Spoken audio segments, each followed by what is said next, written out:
Hello and welcome to season 1, episode 1 of The Art of Falling Apart with me, Roxy. Hi, that's my name. I've already filmed this video, can't lie. And I'm now filming the intro because I didn't know how to introduce this. Because I didn't know what it was going to be. So, all I'm going to say is I hope you enjoy. I hope that some people out there will resonate with some of the things I'm saying. And I hope that hearing from, I think we have a lot of podcasts, because I know we all wanted another podcast with a teenage girl talking into a microphone. I'm a woman of the people, I'm here to provide.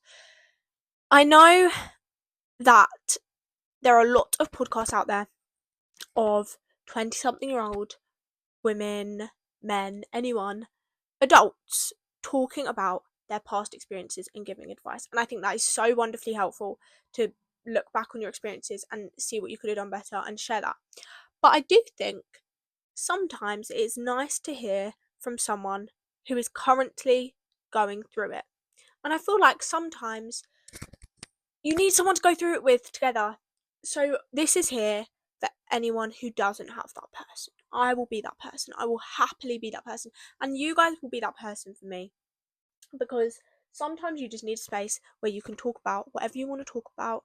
You can give your opinions without anyone yapping in your ear about how you're wrong playing devil's advocate.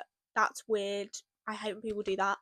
Anyways, so that's it. That's what this is. And I hope you enjoy. And without further ado, let's get into episode 1, season 1 of The Art of Falling Apart. So, I think first things first is let me introduce myself. My name's Roxy. I'm 16 years old. I live in England. No one can find me. I'm trying to think what else about me. I feel okay, this is actually one of my first points. Okay, one of the first things I think is that I really lack in hobbies. I don't know if anyone else feels this. I really lack in hobbies. I feel like, don't get me wrong, I think I'm an interesting person. Like, I don't think I'm boring. But all I do is obviously go to school, read. I don't know if that counts as a hobby. And I see my friends, but I feel like a lot of people don't accept like going out with friends as a hobby because it's not really. Do you know what I mean? Like, it's not a skill. I feel like I need to get more hobbies. I feel like I need to be a more interesting, like, well-rounded person. I wish I could learn a language, but I just don't have like the brain for that. Do you know what I mean? I'm not that type of person. But I really feel like I don't have any hobbies, which does make me feel boring sometimes. Like, people are like, what do you do? And I feel like I need to stop saying like. Oh my gosh, guys. I feel that for boys it's very different because a lot of boys have like, it's kind of expected that they do a sport or something. And don't get me wrong, like, I could 100% do a sport if I wanted to. That's not my forte. Did swimming for a while. Not for me. Not for me. I just, do you know what I mean? I feel like I lack hobbies. I don't know if anyone else feels like this. And I feel very boring when people ask me like what I do. I'm like, not much. Not much. I love a movie. I love a TV show. Catch me in bed. And, and I hate it because people are like, oh, you're not driven, like you don't have any passions. I'm like, no, I do, but they're just not hobby related. Do you know what I mean? Like, they're not passions that I can do every week on a Monday night. Do you know? Like, I was gonna do cadets, never did that. Again, this is a thing that is a real big issue for me. I used to crochet, right?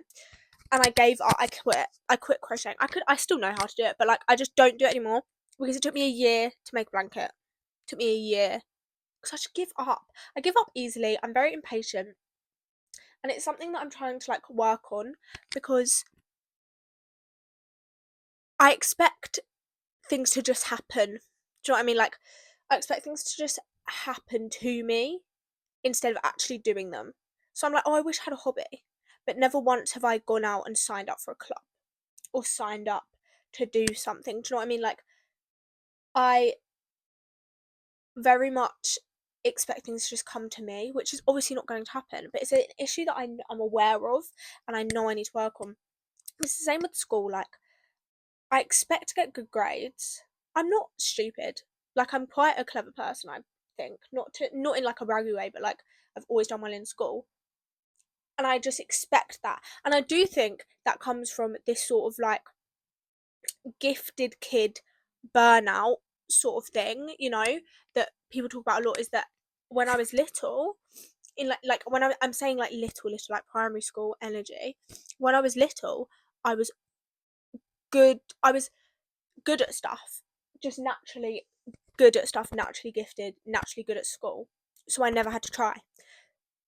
And everything just came naturally to me, which I was very lucky and grateful to have, because a lot of people, struggle with a lot of things, and that didn't happen to me. Like, school always came easy, and I think I talk about school because that is like the biggest part of a lot of people's.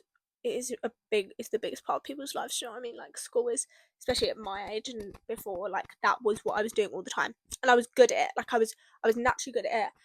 I understood it. It didn't take any effort really, other than that initial first listening, and then I just understood. Like, I've always been able to do that. So I think the fact that it all came naturally meant that I never learned how to do things. Do you know what I mean? I never learned how to work for things, which is obviously not good, and that's something that I really need to work on. I need to figure out, but I can't work on that because I don't know how to work on things. I don't know. I've never had to put in effort for a result. Do you know what I mean? And that sounds so out of touch, and like, do you know what, I'm aware it sounds so out of touch, but it's true. I've never had to like try and put in effort and work towards something to achieve a goal. It's always just come naturally to me. And maybe that means that my goals aren't high enough. Maybe it means I need to aim higher, because you know what they say, if you're the smartest person in a room, you're in the wrong room. Or if you're the best at something, you're in the wrong room. And I'm not saying I'm the best at something, but I do think my goals are low. Like, I'm happy to just be good. I'm not like, oh, like, so I'm currently doing my GCSEs, and I'm not gonna lie, haven't revised very much. Probably should do more. I've definitely done some revision. I went to the library a lot, but it's not consistent. It was never consistent. I didn't start very early, and now I'm in them. I literally have biology tomorrow, and I'm sitting here talking to you. So that tells you exactly where I'm at. But that's, for me, I'm okay with that, because my goals aren't to get all nines or A stars for other people who are watching this who don't understand the number system, because it's flipping confusing. Anyways, my goal is not to get all nines. I'm just happy to pass, and like, well, not pass, like I'd like to do well, but my goal is just to get enough points to go to my sixth form of choice. Do you know what I mean? Whereas a lot of my friends and a lot of people that are in my school, their goal is to do the best possible.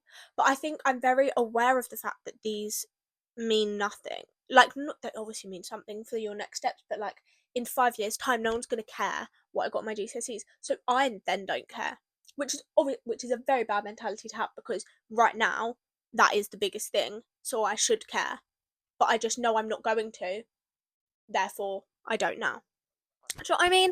So my original point being, I need to find more hobbies, and I need to put in the work to actually find those hobbies, because I don't sign up to clubs.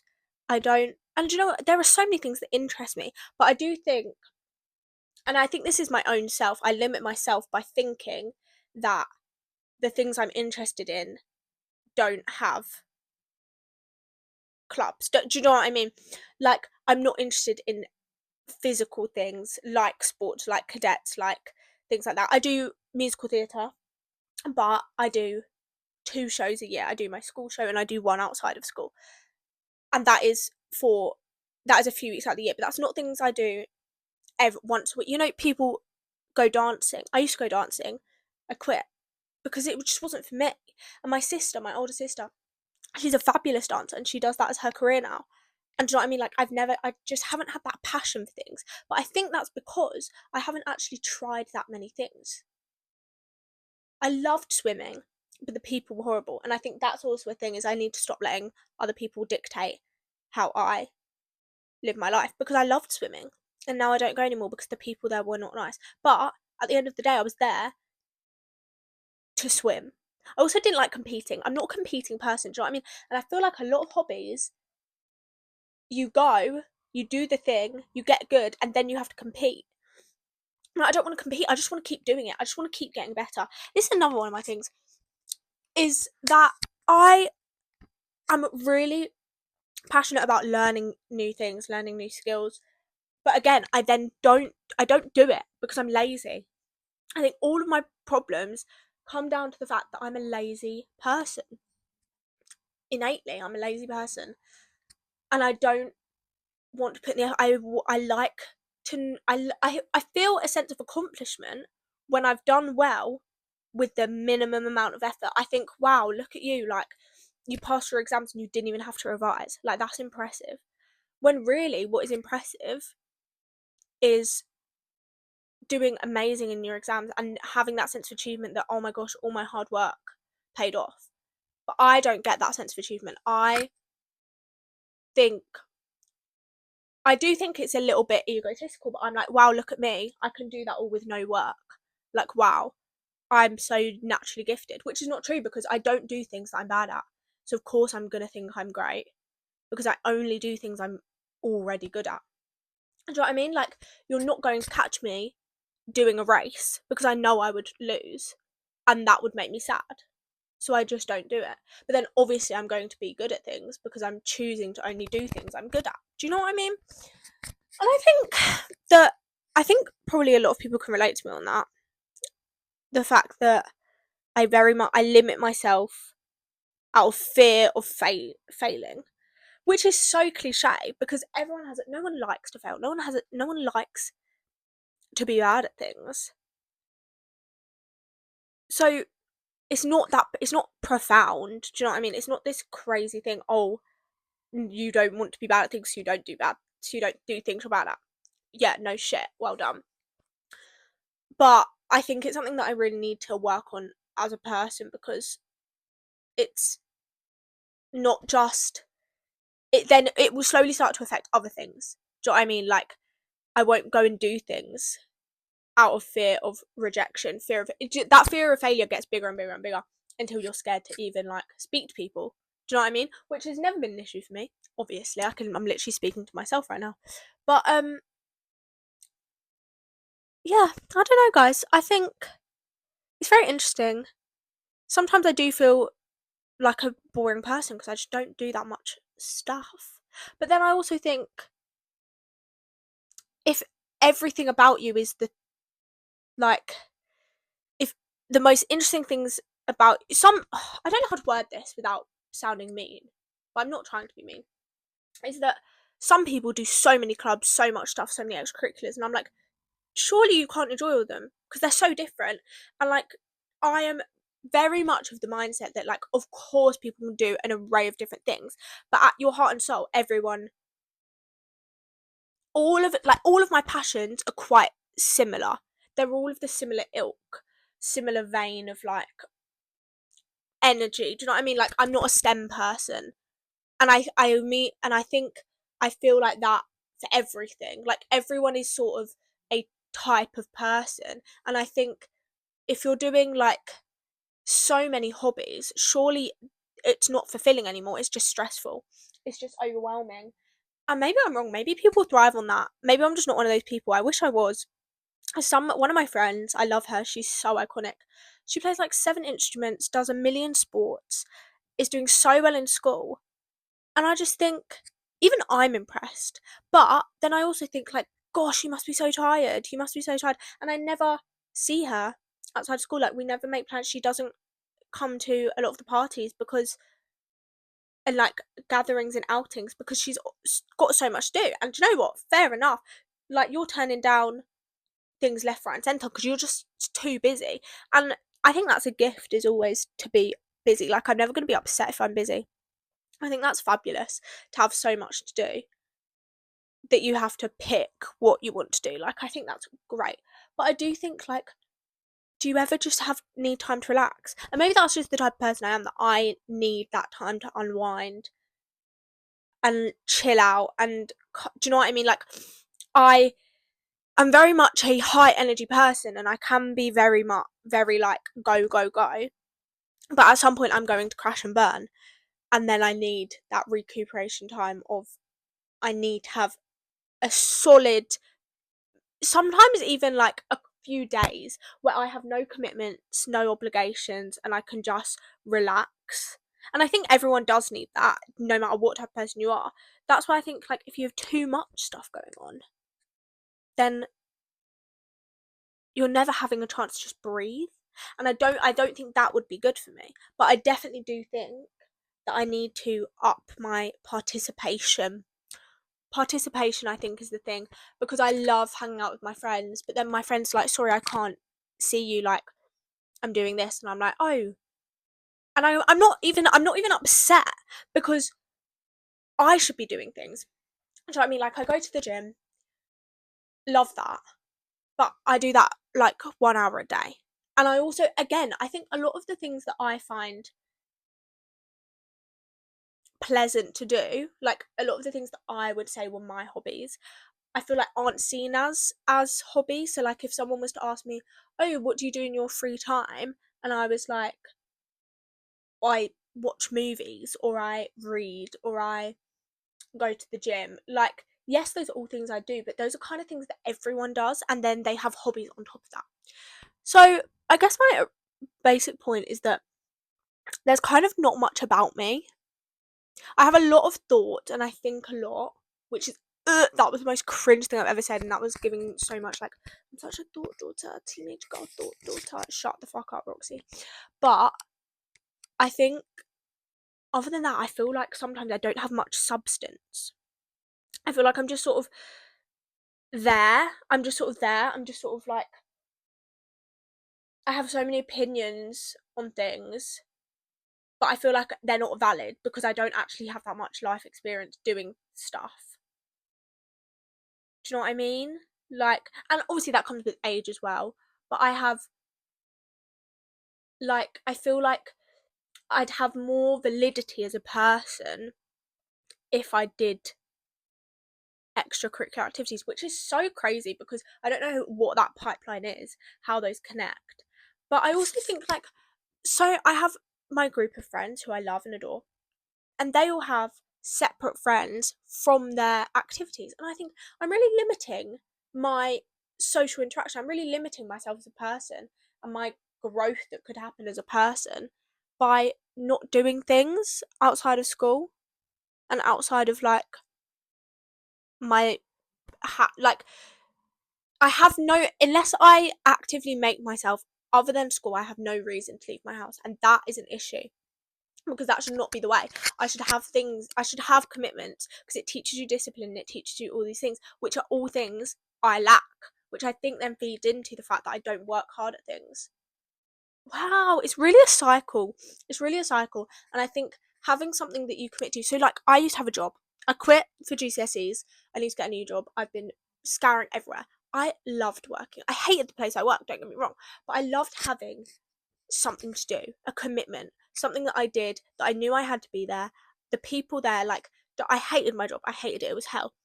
But the waitresses, I was a waitress, and the other girls there were my friends. And some of them I didn't like, whatever. I'm not going to get along with everyone, but it was a different group of people that I could talk to. And I was interacting with loads of people, obviously, because I was serving people. And I feel like that really helped me grow in confidence as a person and learn. And now, I think, do you know what I think is a great thing about having a job? And I think this is why a lot of people need to start working like earlier, like at our age. You might not be my age. I really hope you are. I don't really want some 40-year-old scary men watching me. But I think one of the great things about getting a job younger, like I used to babysit as well, is you learn that workers aren't scary. Like I used to be so scared in a restaurant to ask for things, or talk to cashiers. Like I used to be so nervous, and obviously that was severe social anxiety that I had to get over, and I'll talk about that in a different episode. Obviously a lot of people, it's not because they're actually scared of the person, it's because they're scared of you know socializing, which is completely understandable. But I think getting a job really helped me with that, because I was now that person, and it made me realize, I'm looking at these people and I'm like, you're literally just me. Like, you are just a human. This is just your job. Do you know what I mean? Like, it's your job to serve me. It's your job to, and I mean that in this in the sense that, I mean that in the sense that it's like, that is their job. I don't mean that in a, well, you have to do what I say because it's your job to serve me. No, I just mean like, you are here for a purpose. Like, you are getting paid to be here. This is your job. If I ask you for something, that is your job. Do you know, like, it's not an inconvenience to them. I think that's the thing. I've stopped looking at my requests and my presence as an inconvenience, which I used to. I used to go into shops or go into restaurants and I'd be like, oh, I'm so sorry for being here. And I'm like, girl, no. Like, this is the purpose. This is literally the purpose of the place you are. Like, why are you feeling like you're an inconvenience? But I think that stems from so much other stuff where I feel like an inconvenience. And I feel like I'm taking up space that's not mine. And that's very deep. And I don't know if I want to speak about that right now. I might get into that later on. But I think that a lot of people can relate to that and feel that way, where you just feel like your presence is hindering other people's experiences. Like,